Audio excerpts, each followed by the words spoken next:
All right, Bob, thank you. It has been generations since Sarasota or Manatee counties took a direct hit from a hurricane. But is it because the SUncoast is somehow blessed by an ancient ritual? Well, probably not. Regardless, legends like these are part of SUncoast lore. ABC 7's Adam Cellini shows us where this and some of our other local mysteries all come from. There are two parts to any area's history: what we read and what we're told through stories. History is really basically stories.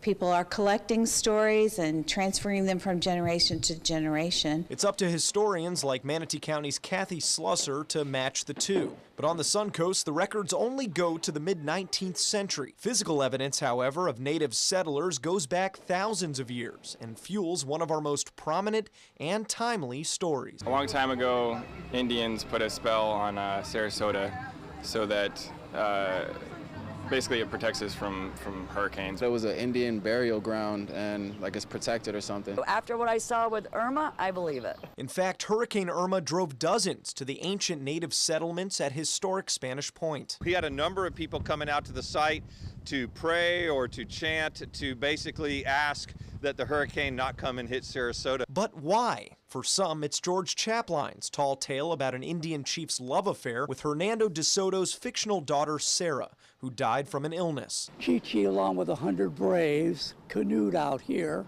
with Sarah and then supposedly hacked holes in the canoes and sank with her. And that is supposed to be the basis of why Sarasota is protected. And just this year, divers stumbled on a real underwater burial ground near Minnesota Key. It wouldn't surprise me at all if someone came forward in the future and suggested that because of that very important site, that's why Minnesota Key is protected. Local anthropology professor Uzi Baram was so fascinated when he first heard the myth, he published research about it. We know there's dangers in the world, we know there's things to worry about, but luckily, we have this mystical safety. The problem is it's not correct. The fact is, multiple hurricanes hit our area in the 1840s and again in 1921. Even Hurricanes Charlie and Irma left a considerable mark. But other folklore isn't so easy to dismiss. Out here at Myakka River State Park, another legend lurking around in the trees. You may have heard of Bigfoot, but here it's called something different. Meet the Myakka skunk ape, the subject of this photo sent anonymously to the Manatee County Sheriff's Office in 2000, and many believe was captured again in this shaky video shot over a decade later. Jeff Cook believes it left this footprint near his home less than a mile from the park. I don't have a dog in the fight on whether Bigfoot actually exists or not.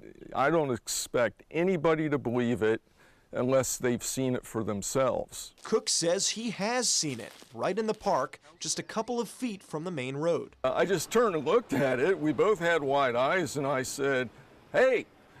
And at that point, it sort of quickly meandered off. He says neighbors have stories as well, and they respect those who come looking for the creature. When we've had people from out of town come into town for that sort of thing, they don't get treated like kooks. From a Sasquatch living among us to the dead walking among us, Liz Reed and the Paranormal Society of Bradenton say there's plenty of proof, especially near the Ringling Mansion. We've got activity on the whole block. It's very active there. We've got shadows. We've got John talking to us. If you go into the music room at New College and you play a opera song and have a tape recorder going, you may pick up their son Robert either singing or him saying at the end, "I sang that song." Another spooky spot, Main Street in downtown Bradenton, and a bar called Councils. During the day, Councils in Bradenton entertains people with burgers and drinks and pool, but during the night, they continue to entertain, except this time their guests come from the spirit world.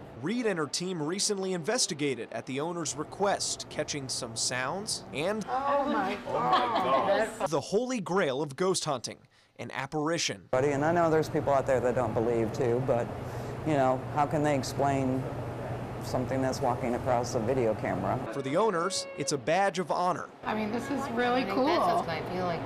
They bring people back here. And sure, while weather and beaches may usually bring people back to the SUncoast, it can't hurt to have a few local mysteries. In Sarasota and Manatee counties, Adam Cellini, ABC 7, your SUncoast News.